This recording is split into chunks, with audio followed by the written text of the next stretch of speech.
예수님밖에 없습니다. 오늘 레위기 5장 1절에서 4절 말씀을 통해서 속건제를 드릴 죄악들, 이런 말씀으로 전해드리겠습니다. 5장은 속건제에 관련된 내용입니다. 그래서 속건제에 대해서 드릴 죄악들이 있다라는 거예요. 1장에서는 우리가 번제에 대해서 보았습니다. 번제는 예수님의 십자가예요. 예수님이 우리를 위해서 어떻게 죽어주셨는지, 어떻게 비참한 죽음과 고통 속에서 죽어주셨는지를 1장에서 가르칩니다. 그리고 2장은 소제입니다. 이 소제는 부활을 의미합니다. 예수님이 부활을 통해서 우리에게 주시는 것들이 있습니다. 셋째 주어지는 것이 있는데 화목제였습니다. 화목제는 예수님이 죽음과 부활을 통해서 이제는 우리가 하나님과 화목된 삶을 사는 거예요. 하나님과 화목되었다라는 건 또한 하나됨을 의미합니다. 그래서 화목제에 대해서 말씀드렸습니다. 4장은 속죄제에 대해서 말씀드렸어요. 속죄제라는 것은 자범죄를 회개하는 것을 의미합니다. 이제 우리가 예수님과 화목이 되었어요. 하나님과 화목이 되었어요. 그렇다 보니까 죄를 지으면 하나님과 지었던 이 모든 관계가 깨진단 말이에요. 그러니까 이제 말씀을 통해서 깨달아요. 그러면 회개를 하죠. 그게 바로 자범죄 회개가 속죄제입니다. 그런데 오늘 5장은 속건제입니다. 속건제를 드릴 죄악들이 있는데 이 속건제라는 것은 속죄제의 확대 해석이에요. 속죄제가 자범죄 회개라고 하면 속건제는 그것보다 확대 해석을 했단 말이에요. 더 깊이로 들어간다, 그 말이에요. 그래서 우리 죄가 조금이라도 남기지 않도록 하나님의 말씀이 우리를 인도합니다. 레위기 1장은 우리가 이 금년 첫 주에 시작을 했어요. 이제 5월이 첫째 주인데 5장에 왔습니다.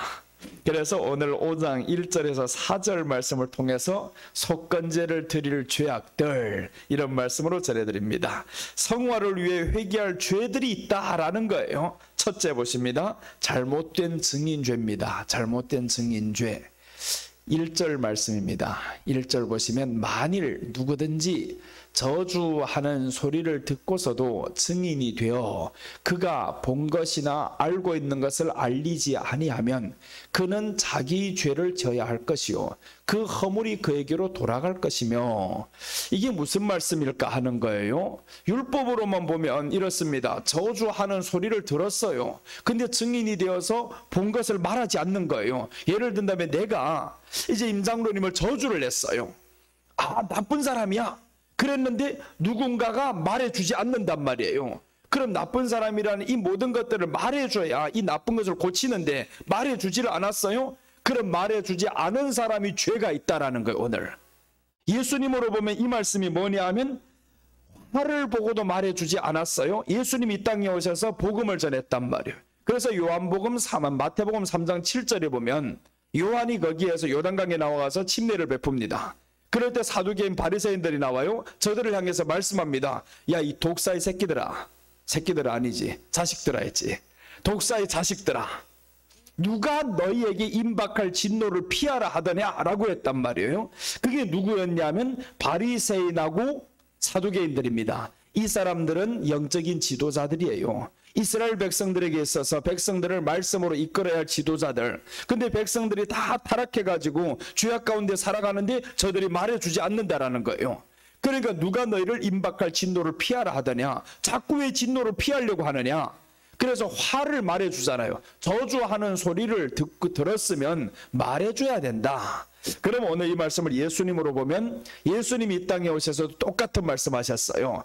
화 있을진저 라고 말씀한단 말이에요. 그래서 어떤 사람의 화가 있느냐, 예수님의 복음을 받아들이지 않는 자가 화가 있어요. 그러면 오늘 이 말씀은 예수님을 증거하지 않는 사람들이 죄를 의미합니다. 오늘 여기에서 잘못된 증인죄라는 것은 예수님을 전하지 않는 죄입니다. 그럼 예수님을 전하지 않는다라는 것은 두 가지 의미가 있겠죠. 하나는 복음을 전하지 않는 겁니다. 나아가서 예수님을 전하지 않는 죄도 있지만 오늘 성경을 통해서 더 중요한 것은 성경 속에서 예수님을 전해야 되는데 예수님을 전하지 않는 그 죄가 엄청나다라는 겁니다. 그럼 강단에서는 예수님만 전해야 된다 그 말씀이겠죠. 예수님을 전해야 되는데 예수님을 전하지 않는 다른 것들, 이게 엄청난 죄다. 그러면 그에게로 그 허물이 돌아간다라는 거예요. 그 저주가 그에게로 돌아간다라고 말씀했습니다. 예수님을 전해야 됩니다. 그래서 우리가 옛날에 복음을 받으면 예수님을 전했잖아요. 자식들에게 예수님을 믿어라 그러고, 왜 그러냐? 안전하면 너도 화를 받겠지만 자녀들도 화를 받아요. 만일 여러분에게 자녀들에게 복음을 전하지 않아서 그 자녀가 지옥을 갔다 하고 하면 그럼 우리도 그 화를 같이 받는다라는 겁니다. 네가 만약에 그 증거를 받았는데 예수님을 알게 되었는데 그걸 왜 전하지 않아? 그러니까 전하지 않는 그 화도 받지만 자식도 지옥에 가서 허덕이는 그 모습을 우리가 봐야 됩니다. 그게 뭔 천국이겠어요. 그래서 주 예수를 믿으라. 그리하면 너와 내 집이 구원을 얻으리라 했단 말이에요. 우리 가족이 구원을 받아야 되는 거예요. 나는 혼자 천국 가가지고 좋다 그러는데 천국과 지옥이 보인단 말이에요, 서로. 누가복음 16장에 보니까 보이잖아요. 부자가 저 지옥에 가 있고 나사로가 저 천국에 있는데 이 부자가 보니까 저 위를 보니까 나사로가 보이는 거예요. 그 다음에 나사로도 아래를 보니까 갈 수 없다라고 아브라함이 말한단 말이에요. 다 보이는 겁니다. 그럼 우리 자네가 거기에서 불 속에서 타고 있는 모습을 보면 얼마나 속이 터질 거냐고요. 그게 천국입니까? 그래서 부모들은 이 땅에서 자녀들을 위해서 기도를 하고 전도를 하고 천국이 믿어지고 지옥이 믿어지면 그렇게 한다라는 거예요. 내가 가는 그 천국에 같이 가야지. 우리가 이 땅에서 조금 가난하게 살아도 천국 가면 돼. 이게 더 중요합니다. 가난하게 사는 게 문제가 아니에요. 고통스럽게 사는 게 더 문제죠. 가난하게 살면 살았지 그게 우리를 얼마든지 더 강하게 만듭니다. 가난하게 살면. 그런데 고통 속에 살면 누가 건질 겁니까? 아무도 건지지 못하는 겁니다. 그래서 예수님을 전하지 않는 죄를 오늘 여기에서 말하는 거예요. 로마서가 아니죠. 지금 레위기에서 5장에 들어와서 지금 속건제를 말씀하는데 예수님을 전하지 않는 죄가 이렇게 큰 죄다. 둘째는 강단을 의미합니다. 강단에서 예수님을 전하지 않는 죄, 이게 엄청나게 크다. 성경 전체는 다 예수님을 설명하고 있는데 예수님이 보이지 않으니까 엉뚱한 아브라함이 신앙이나 전해버리고 뭐 다윗이 어떻게 살았다 이런 소리를 하고, 그러면 강단 속에서 예수님이 빠지니까 구원이 없는 거예요. 우리는 성경을 통해서 성경을 믿어서 구원받는 게 아닙니다. 예수님을 믿어서 구원받는 거예요. 성경은 이단들도 믿는다고 합니다. 신천지도 성경을 믿는다 그래요. 성경 들고 다닙니다. 그래서 우리가 착각하면 성경을 믿어서 구원받는 게 아니라는 거예요. 성경 속에 정확히 예수님을 전하는데 그 예수님을 믿어야 우리는 구원받는 거예요. 그래서 오늘 예수님을 전하지 않으면 이 엄청난 화가 있는데 이 사도 요한, 침례 요한도 저 바리새인 서기관들을 저주합니다. 그런데 이제 더 보면요, 마태복음 23장 27절에 보면 예수님이 이제 하시는 말씀이에요.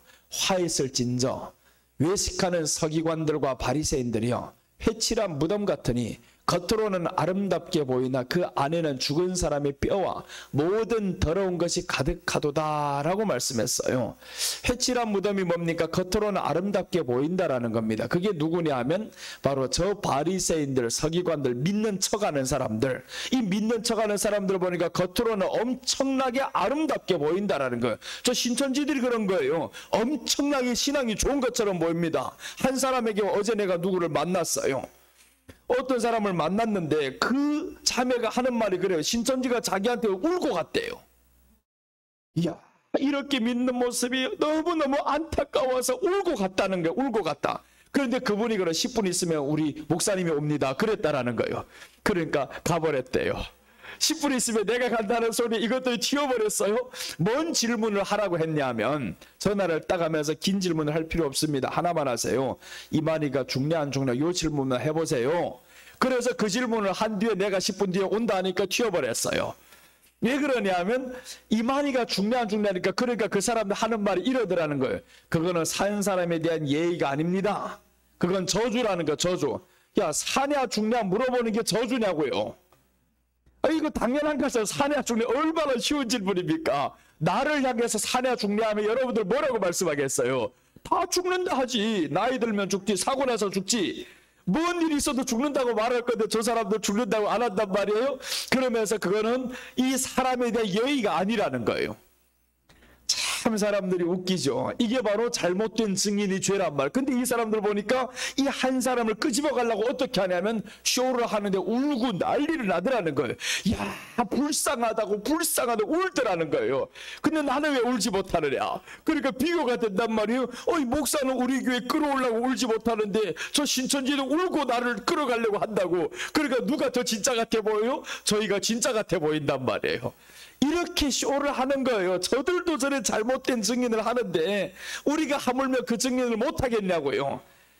그래 내가 한번 나와보시오라고 했어요. 나와보시오. 나는 참 그분이 나오면 원치는 않아요. 원치 않는 사람들 있기는 해요 또.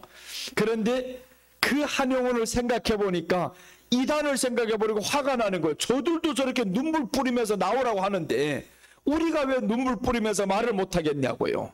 우리는 정말 천국으로 같이 이끌어갈 사람인데. 그래서 오늘 예수님께서도 말씀하잖아요. 겉으로는 아름답게 보이나 그 안에는 죽은 사람의 뼈와 모든 더러운 것이 가득하듯. 신천지가 그렇습니다. 겉으로는 얼마나 아름답게 보여요. 그런데 안에는 정말 썩은 것들이 가득하지. 이렇게 해서 오늘 외식하는 서기관들과 바리새인들에 대해서 예수님이 저렇게 책망을 합니다. 화를 냅니다. 화 있을진저 저주를 퍼붓습니다. 자, 또 한 구절을 보겠습니다. 라우디게아 교회를 봅니다. 계시록 3장 14절에 보면 라우디게아 교회의 사자에게 편지하라. 아멘이시오 충성되고 참된 증인이시오 하나님의 창조의 근본이시니가 이르시되. 라우디게아 교회는 오늘 마지막 이 시대를 의미합니다. 마지막 이 시대에 누가 사라졌냐? 예수님이 사라진 시대예요. 강단에서도 예수님 사라지고요. 나아가서 전도하는 사람도 예수님 사라졌습니다. 우리 교회 와보시오. 교회 채우는 데만 열중하지 언제 한번 그 한 영혼이 지옥 가는 게 불쌍하냐고요. 그렇게 지옥 가는 한 영혼이 불쌍해서 교회를 채워야 되는데 예수님은 말씀했습니다. 저 거리에 있는 사람들 가서 내 집을 채우라고 했어요. 내 집은 하나님의 나라입니다. 하나님의 나라 구원받게 만들어라. 그게 더 중요한 겁니다.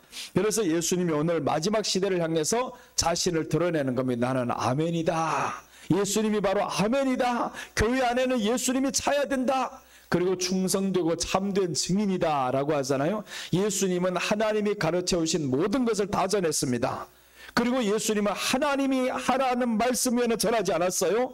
그럼 이 강단을 말씀하는 거죠. 강단에서 예수님 말고는 다른 소리 하지 말라. 의미 없다라는 겁니다. 모든 것을 예수님으로 봐라. 그래서 지금 레위기 5장을 예수님으로 보는 겁니다. 속건제를 드릴 죄악들 잘못된 증인죄입니다. 참된 증인은 위증하지 않습니다. 본 것을 그대로 전합니다. 자, 그리고 이제 에스겔 3장 18절 보겠습니다. 에스겔 3장 18절입니다. 가령 내가 악인에게 말하기를 너는 꼭 죽으리라 할 때 네가 깨우치지 아니하거나 말로 악인에게 일러서 그의 악한 길을 떠나 생명을 구원하게 하지 아니하면 그 악인은 그의 죄악 중에서 죽으려니와 내가 그의 피값을 네 손에서 찾을 것이고 네가 악인을 깨우치되 그가 그의 악한 마음과 악한 행위에서 돌이키지 아니하면 그는 그의 죄악 중에서 죽으려니와 너는 내 생명을 보존하리라. 이게 긴 내용인 것 같지만 쉽게 말하면 이렇습니다. 악한 사람이 하나가 있어요. 근데 내가 이 악한 사람을 말해준단 말이에요. 말해주는데 이 악한 자가 돌이키지 않아요? 그러면 그 돌이키지 않는 그 죄를 내게서 찾지 않겠다라는 거예요. 근데 악한 자가 있는데 내가 말하지 않아요. 말하지 않으면 악한 사람은 악한 대로 심판을 받지만 너에게서도 그 죄값을 찾겠다라는 겁니다. 우리가 말해주지 않은 그 죄값을 너에게서 찾겠다라는 겁니다. 그래서 우리가 복음을 전해야 되는 이유가 있습니다. 전해야 되는 이유, 가까운 사람들에게 이 복음을 전해야 되는 이유. 우리 교회 한번 와봐라. 성령으로 충만하다. 예수님만 전한다. 이렇게 해서 복음을 전해봐야 된단 말이에요. 그리고 강단에서도 회개를 해야 되죠. 예수님 전하지 않는 그 순간순간들이 나올 때 있을 거란 말이에요. 그럼 그것들을 돌이키면서 또한 회개를 해야 되고. 그래서 오늘 이 말씀은 마지막 때 예수님은 참된 증인이신데 마지막 때 저런 참된 증인이 되라는 거예요. 악인에게 말하기를 꼭 죽으리라 한다. 꼭 죽으리라. 너 믿지 않으면 꼭 죽는다. 죽는다고 하는데 그 죽는다를 말 못하는 사람이 있단 말이에요. 그러면 그 죄를 내게서 찾겠다라는 겁니다. 오늘은 우리가 이렇게 착한 증인이 되시기를 바랍니다. 착한 증인이 되고 기도를 해야 돼요. 또 어떤 사람들 말해줬다고 제대로 들어요? 듣지도 않습니다. 그러면 그때는 하나님 앞에 기도를 해야 되겠죠. 그래서 하나님 앞에 맡기면서 나아가는 저와 여러분들 되시기를 축복합니다. 사도행전 2장 32절 보면 이 예수를 하나님이 살리신지라 우리가 다 이 일의 증인이로다. 그러니까 예수님을 전하는 증인이 바로 우리라는 거예요. 목사님만 증인이 아니라는 겁니다. 목사님도 그 일에 대한 증인이고 우리 성도들도 그 일에 대한 증인이 되시기를 바랍니다. 이젠 예수님을 전해야 되는 거예요. 지금 코로나 때문에 교회를 가득가득 채우지는 못하지만 우리는 준비를 해두고 있다가 코로나가 딱 끝나는 순간에 차고 넘치게 만듭시다. 완전히 번호표를 잡고 이제 서 있게서 그렇게 해서 예수님의 이름을 우리가 전해서 기도를 충만하게 하고 있다가 지금 무서우면 나오지 마세요. 끝나면 그때부터 이제 나오세요라고 하든가. 그러니 보면요, 지금 전도하는 교회에서는 여전히 한 주에 막 수백 명씩 나오는 교회들이 있어요.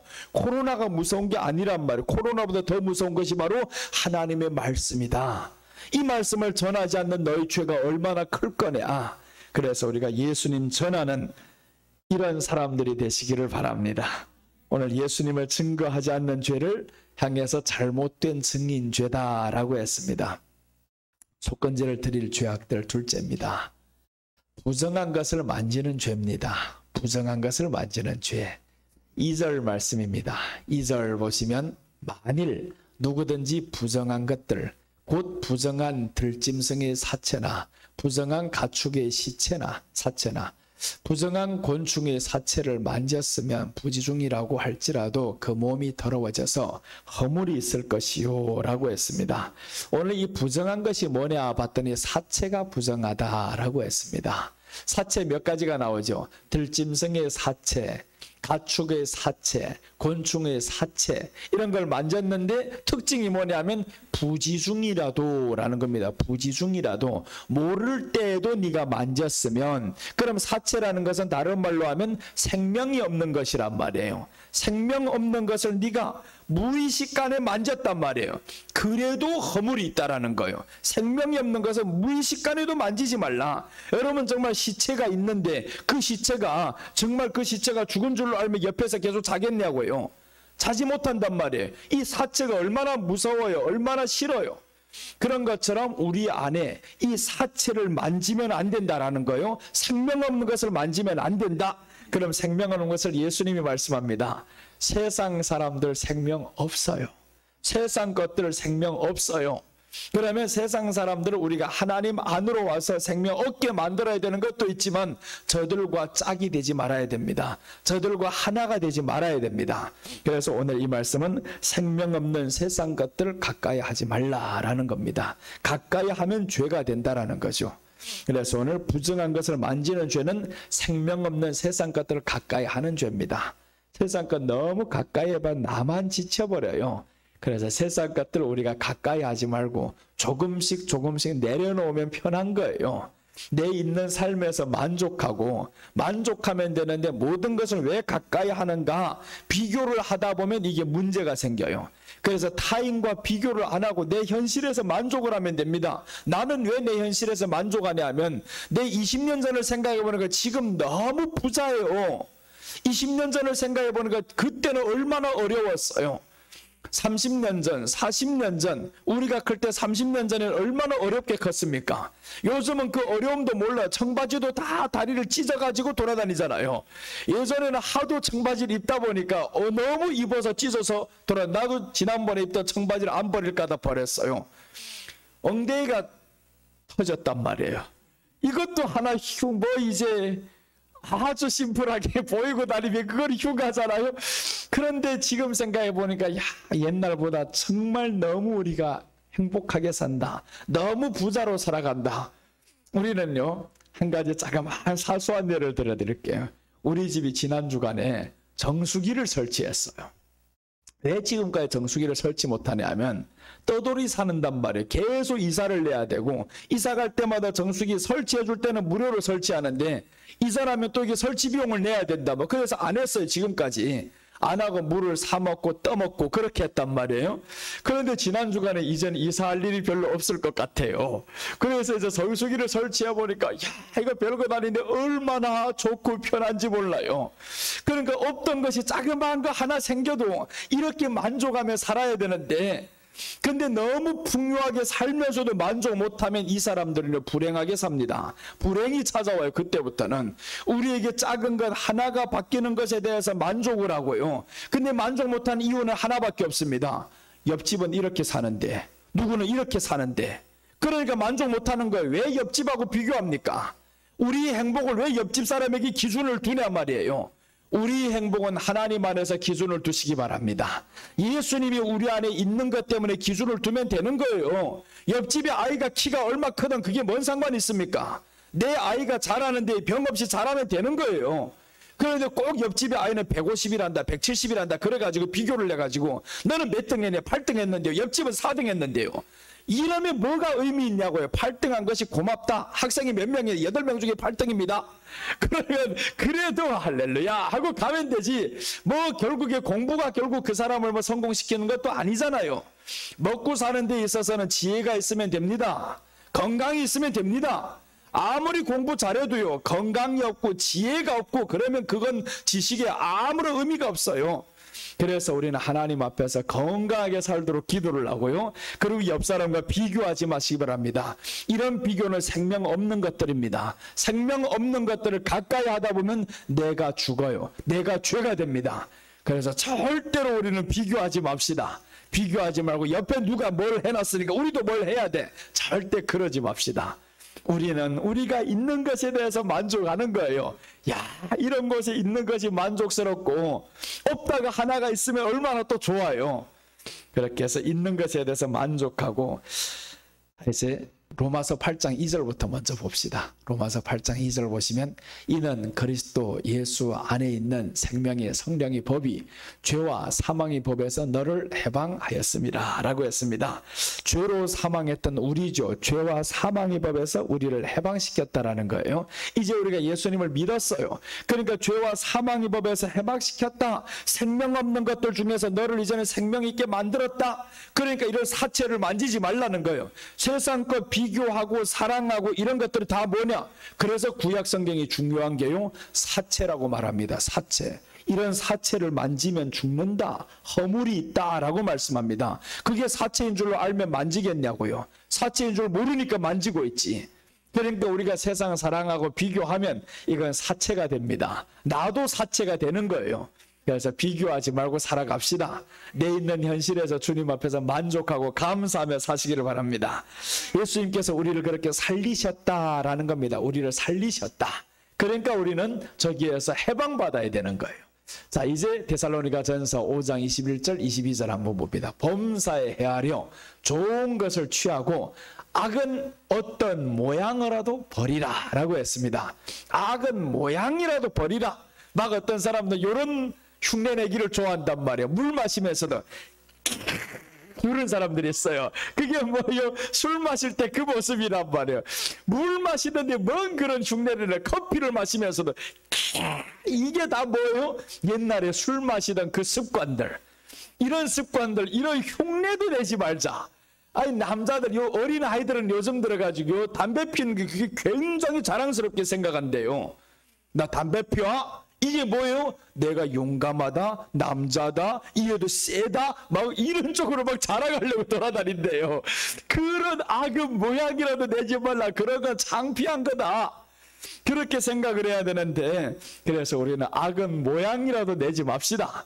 악은 모양이라도 내지 말고 살아가고, 항상 우리 안에는 선이 나와야 되는 거예요. 이 안에서는 선이 나오고 기쁨이 나오고 웃음이 나오고 그렇게 삽시다. 그래서는 부정한 것들을 만지면 안 된다. 이거는 바로 생명 없는 것들 가까이 하는 죄를 의미합니다. 이제 로마서 6장 11절, 12절, 13절 보십니다. 그러므로 너희는 죄가 너희 죽을 몸을 지배하지 못하게 하여 몸의 사욕에 순종하지 말고 또한 너희 지체를 불의의 무기로 죄에게 내주지 말고 오직 너희 자신을 죽은 자 가운데서 다시 살아난 자 같이 하나님께 드리며 너희 지체를 의 무기로 하나님께 드리라.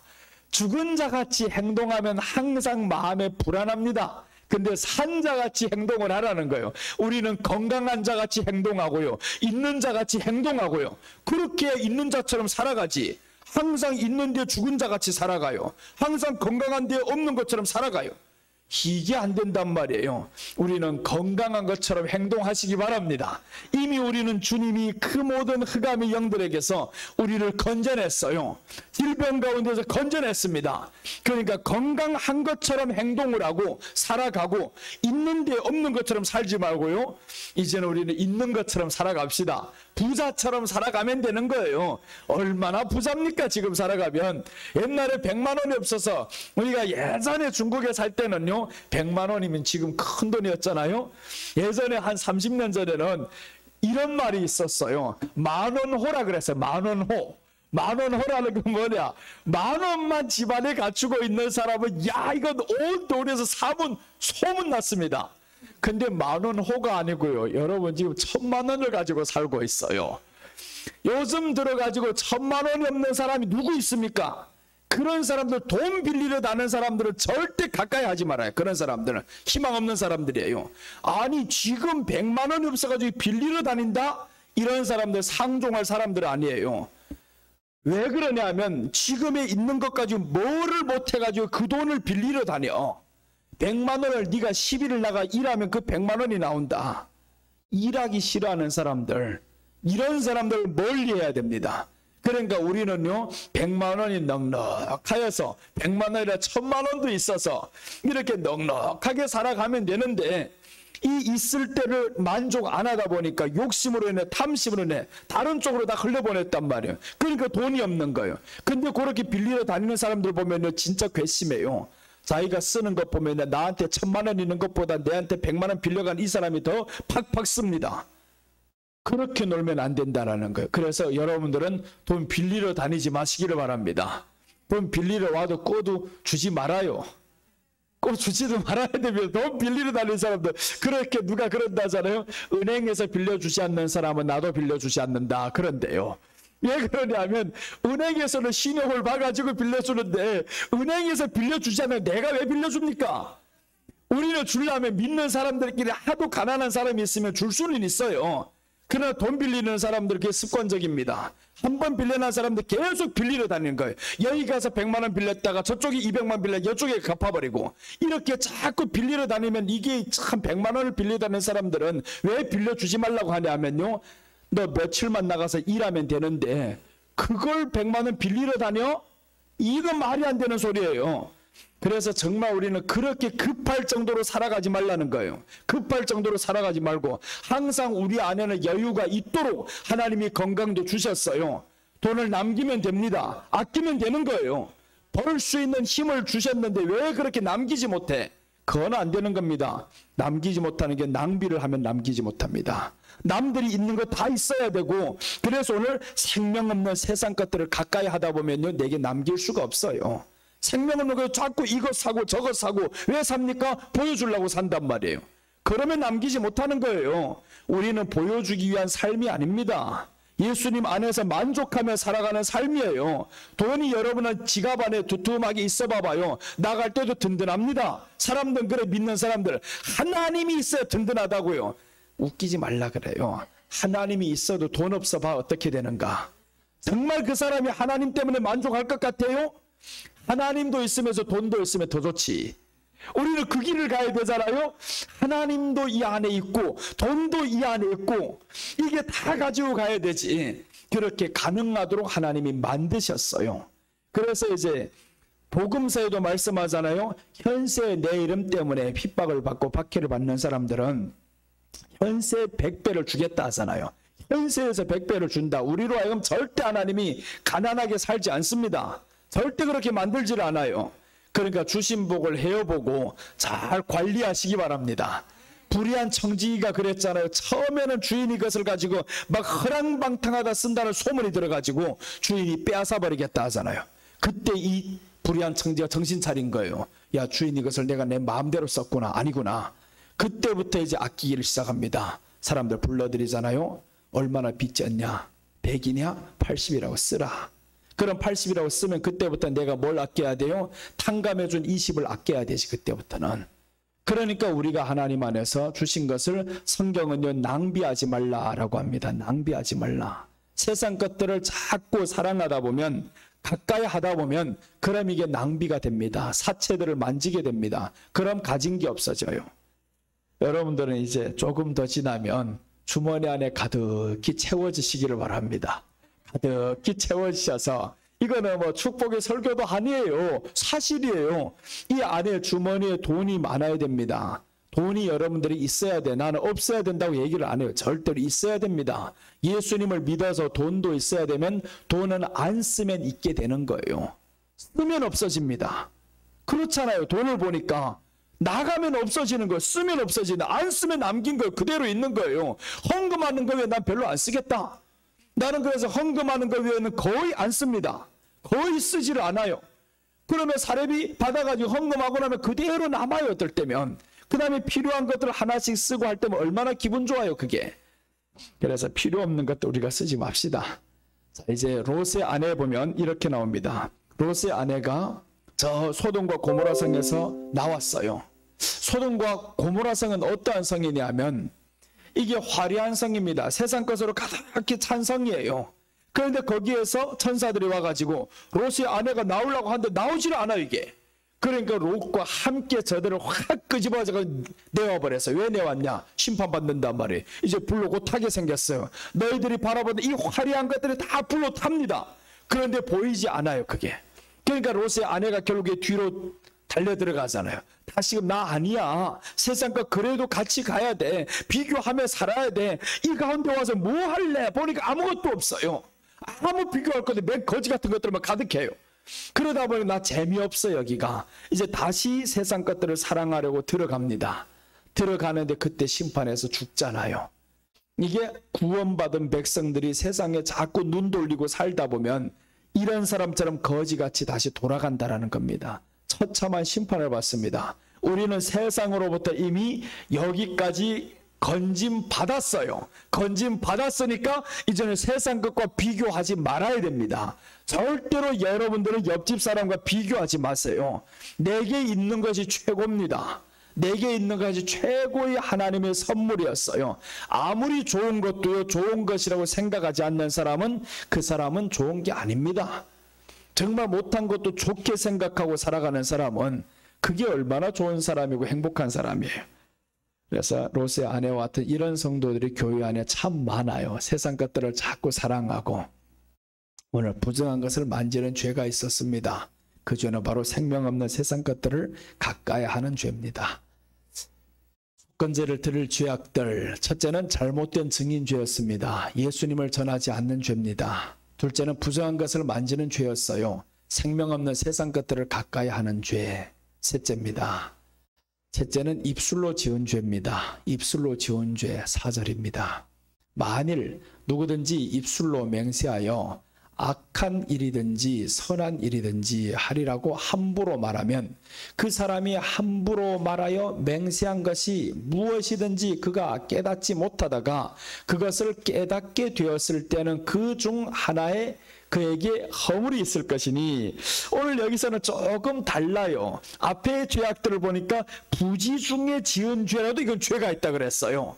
근데 여기서는 입술로 지은 죄는 함부로 말한 거라. 함부로 말했는데 몰랐어요? 모를 때 그건 죄가 안 됐어요.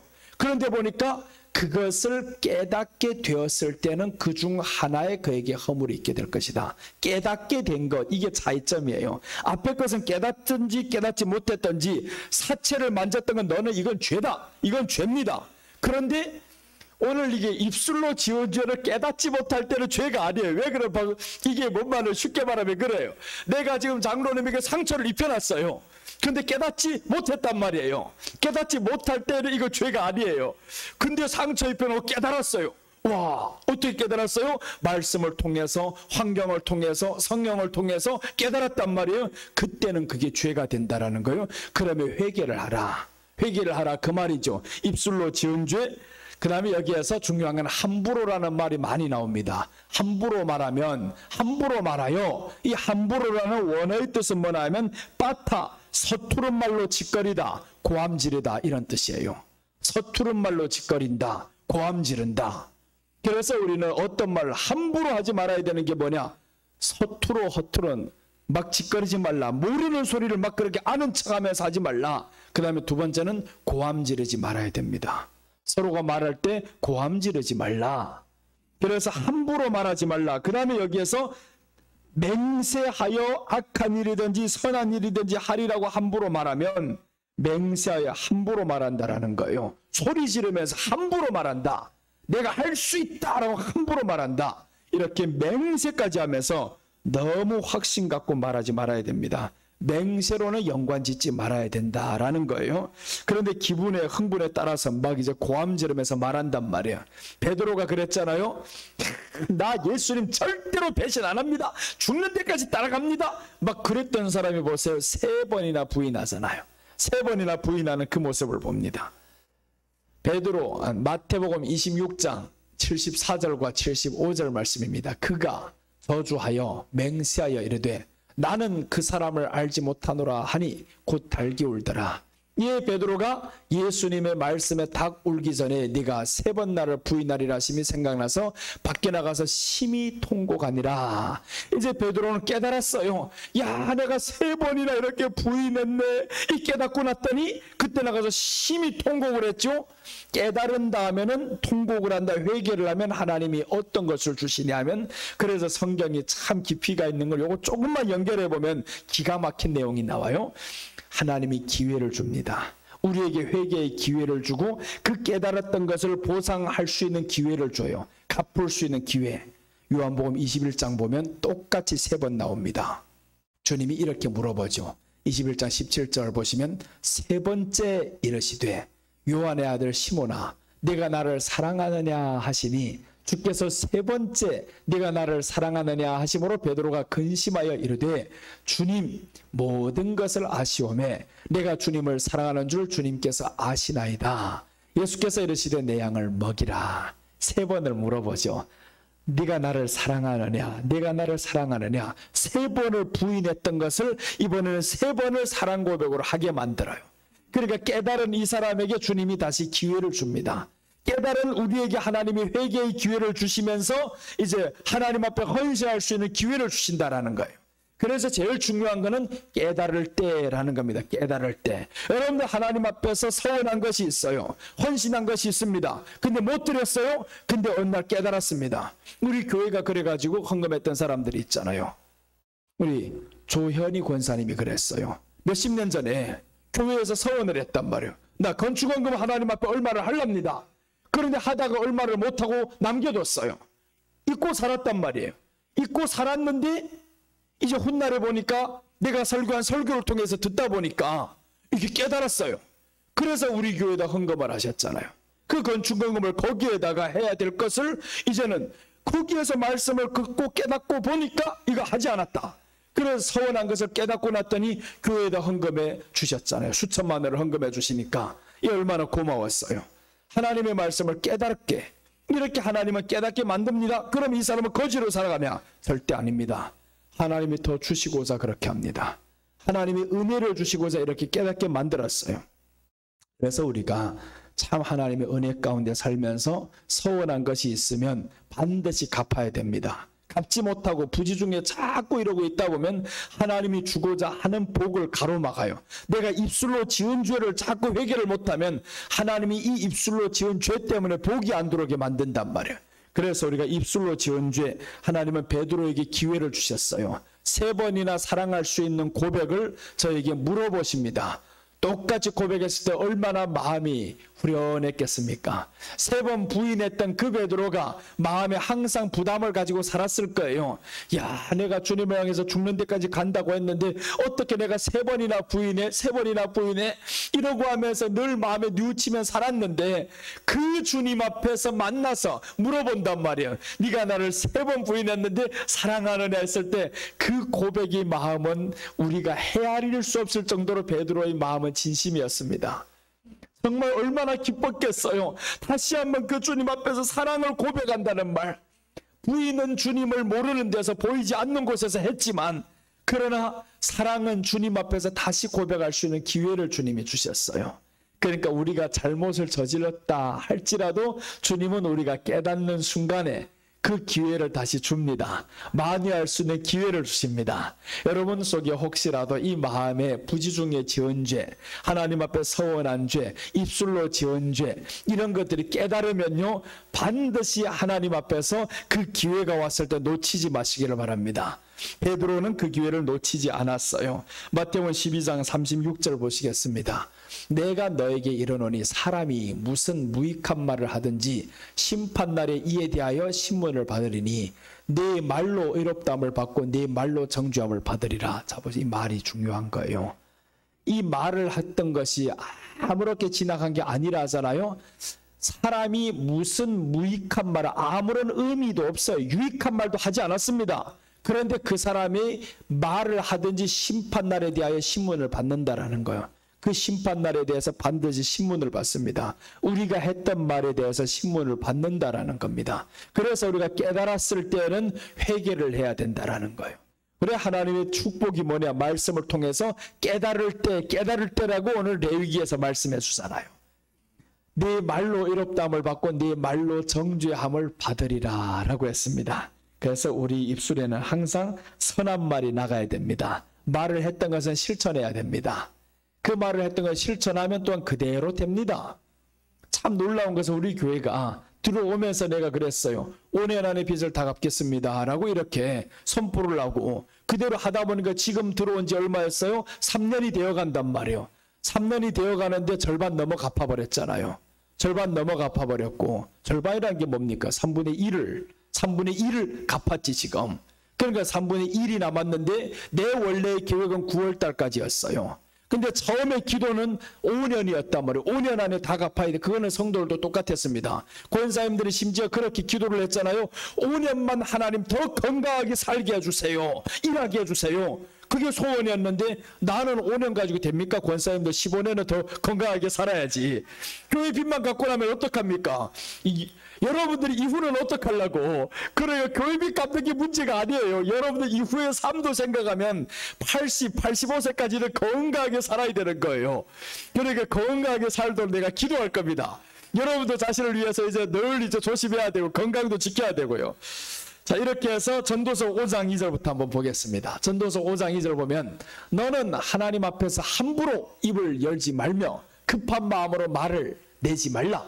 하나님은 하늘에 계시고 너는 땅에 있습니다. 그런즉 마땅히 말을 적게 할 것이라. 적게 하면 되는 거예요.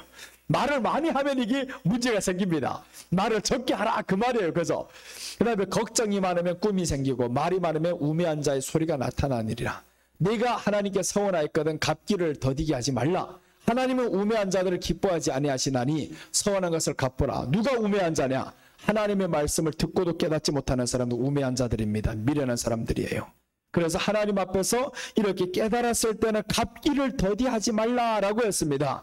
그럼 갚기를 더디하려면 어떻게 해야 돼? 말을 안 하면 되는 거예요. 말을 쉽게 안 하면 됩니다. 나는요 어떤 데 가면 꼭 이렇게 물어보는 사람들이 있어요. 큰 집회를 가면 오늘 여기에서 하나님 앞에 작정 헌금을 드릴 사람 손드시오 해가지고 막 손든단 말이에요. 막 1000만 원, 1억 막 이렇게 듣는데 난 절대 안 듭니다. 딱 다물고 있어요. 내가 갚을 만한 거, 행동할 만한 것만 말합니다. 그리고 할 때는 말을 안 해요. 먼저는 후에 가서 하면 하지 왜 그 앞에서 하지도 못할 거 괜히 그저 막 선포를 해가지고 하려다 보니까 우리 집에 돈도 없는데 우리 교회 돈도 없는데 이걸 어떻게 해요? 그런 부담을 왜 안고 가냐고요. 우리는 그런 부담을 안고 갈 필요가 없습니다. 그래서 여러분들 교회를 빚 갚을 때도 서원하라 소리 한 번도 안 하잖아요. 누구 얼마 할 거야? 누구 얼마 할 거야? 이런 말 질문도 안 하잖아요. 필요도 없습니다. 왜 그런 부담을 지고 우리가 가야 됩니까? 우리 하루의 삶이 하나님 안에서 평안을 누리며 살면 되지. 그렇게 늘다 보면 그럼 결국에 하나님 앞에 드리게 되어 있다라는 거예요. 넉넉한데 안 드릴 사람이 어디 있습니까? 그러니까 우리가 하나님 앞에서 절대로 허튼 말을 쉽게 내지 맙시기를 바랍니다. 절대로 이렇게 허투르게 막 쉽게 말하지 말고 서운하지 말고 얼마 하겠습니다. 그런 소리 절대 하지 말고 말했으면요 갚아야 됩니다. 그런 서운을 했으면 반드시 갚아야 되면 하나님이 듣는다고 했습니다. 했으면 갚아야 됩니다. 근데 하지를 마시기 바랍니다. 나는 안 해요.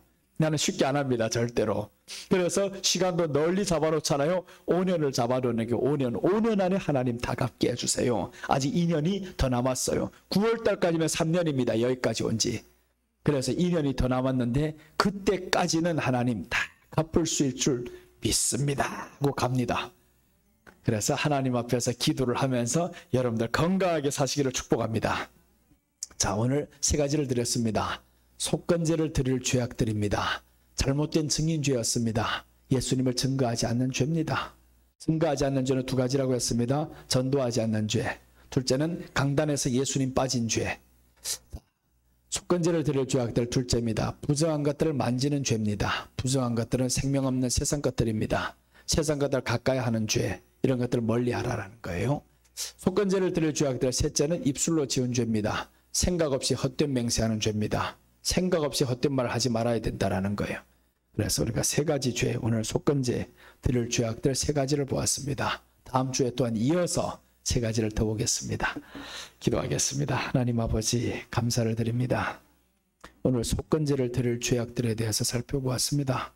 하나님, 예수님 오시는 그날까지 이 강단에서는 예수님만 증거되게 하여 주시옵소서. 또한 우리 삶에 있어서도 예수님 정말 전하며 살아갈 수 있는 우리 모두가 되게 하여 주옵소서. 죽은 사체를 만지는 사람이 없게 하시고 생명 없는 세상 것들 때문에 울고불고 하는 사람이 없게 하시고 비교하는 사람이 없게 하시고 가까이 하는 사람 없게 하여 주옵소서. 예수님께 생명 받았으니 이제는 그 생명 안에서 자유함을 누리며 살아가는 모두가 되게 하여 주옵소서.